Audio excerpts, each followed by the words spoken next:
всемогъщи. С любов и вяра се обръщам към теб в този момент на нужда.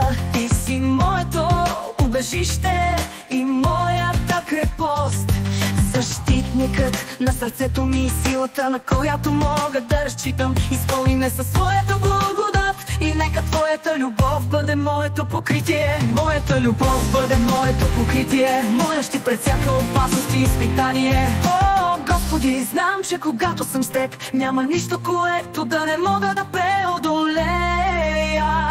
Твоята любов е силата, която ме подкрепя, когато съм слаб, и светлината, която ме води в мрака. Моля те, укрепи ме във всеки труден момент и ми дай силата да продължа напред, без страх и колебание.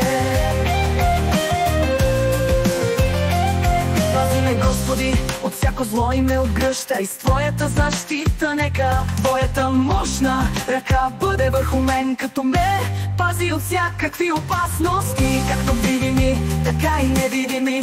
Ти си моята опора и с теб до мен съм безопасност. Моля те, Господи, дай ми сила да устоя на всички изпитания и предизвикателства, когато се чувствам слаб и обезсърчен. Напомняй ми, че твоята сила живее в мен. Нека твоята любов ме изпълва с непоколебима увереност, че мога да преодолея всяко препятствие.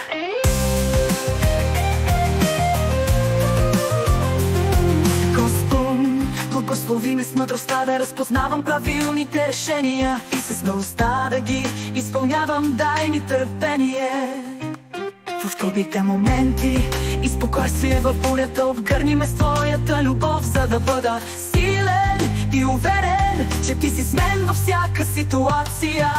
Знам, че ти никога не ме оставяш и че твоята любов ме подкрепя на всяка стъпка от пътя ми. Благодаря ти, Господи, че си винаги с мен и че ме защитаваш.